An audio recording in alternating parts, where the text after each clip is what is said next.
Hello, everyone, and welcome into a very special WFUV sports interview.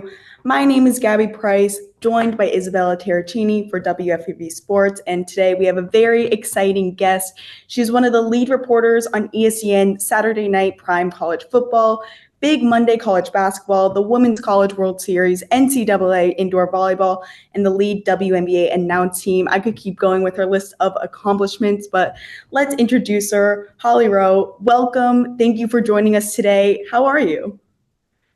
I'm so wonderful. I'm actually in Chicago. I'm getting ready for a big surprise tonight. Candace Parker is getting her jersey retired by the Chicago Sky, so I'm excited to go to that. Candace doesn't know I'm here, so hopefully she's not listening to this, but I'm surprising her, and I'm excited to honor her tonight. And then I go to TCU football to dig into college football prep and get ready for my big games this weekend. That's very exciting. It sounds you have a very busy day ahead of you. But let's kind of jump right into this. So obviously, just from even that, you have a very extensive career in a variety of sports. You covered everything from the WNBA playoffs to the Women's College World Series and volleyball, often play-by-play. So how has working across such a wide range of sports shaped not just your style as a broadcaster, but the way you're able to connect with not only athletes like Candace Parker, but also the fans? Yeah, it's been fun because I was a varied, when I was growing up, I loved all sports. I really loved all sports.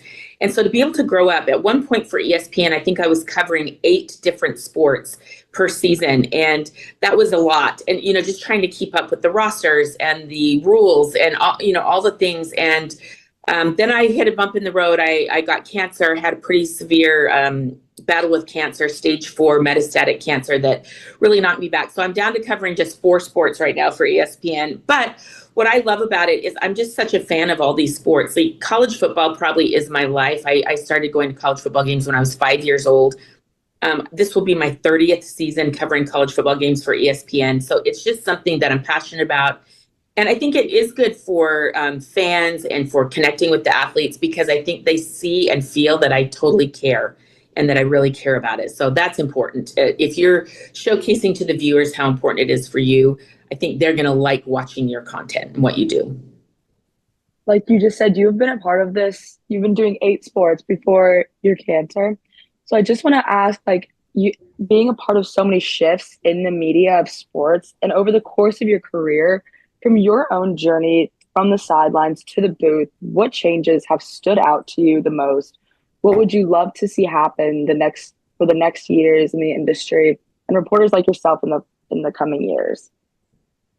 Yeah, I think the biggest change has been the social media boom, right? So before, when I was covering sports, like, we would get a story and we would tell it on the air on Saturdays, and we were the only one that knew that information, and we could protect it and then do it in our game on Saturday.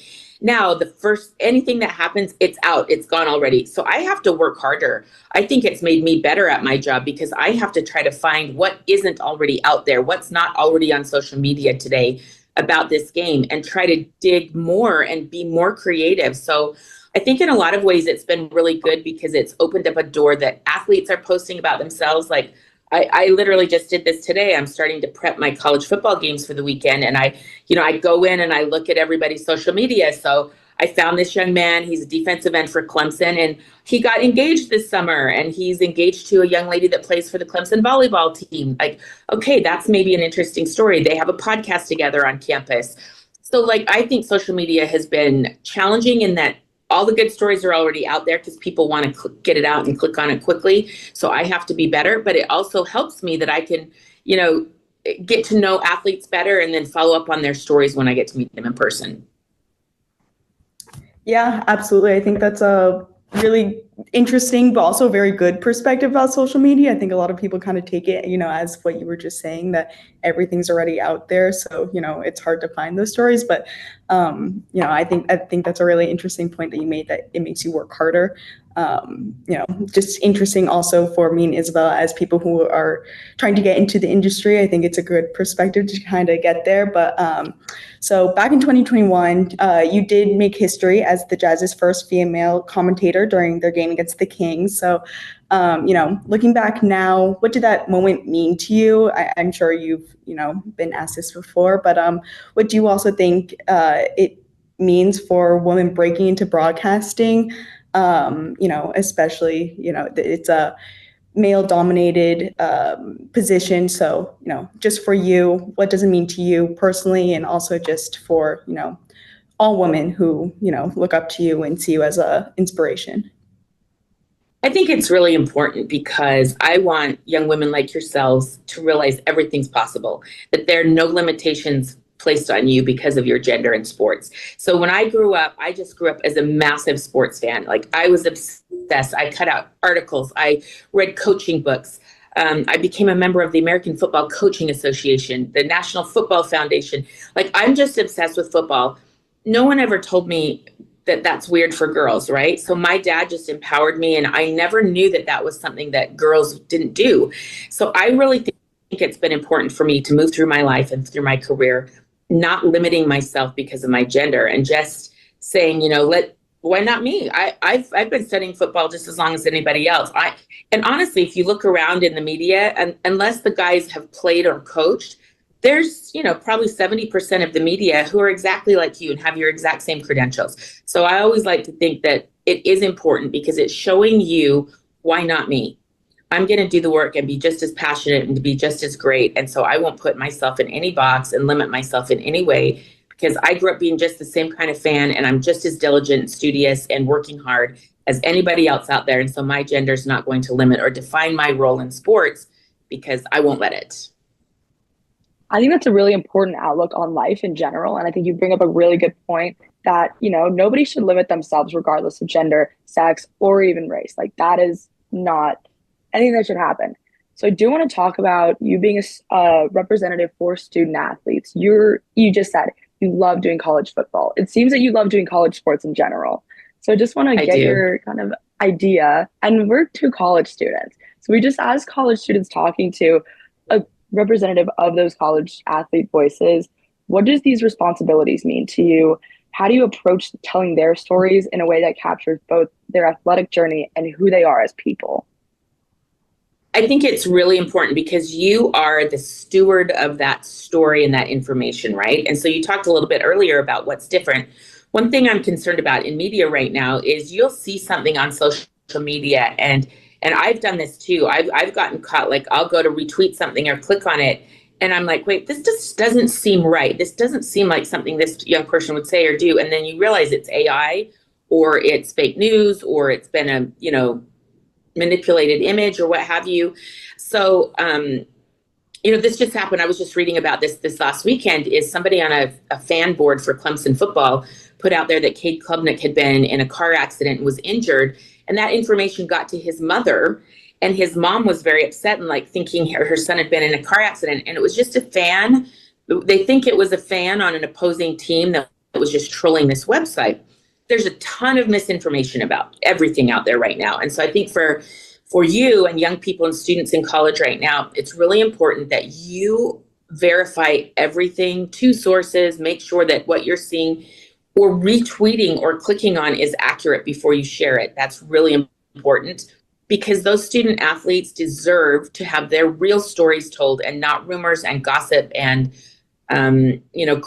craziness that opposing fans are trying to do, or whomever. So I think you guys have a great responsibility because you're caretaking the story of these people and these student athletes. And I think that's a responsibility you should take seriously. Absolutely. Yeah, that's great advice. And we're almost at the end of our time here, but I do have one last question for you. So you have talked about college football, college sports in general. Do you yourself have a favorite college football team?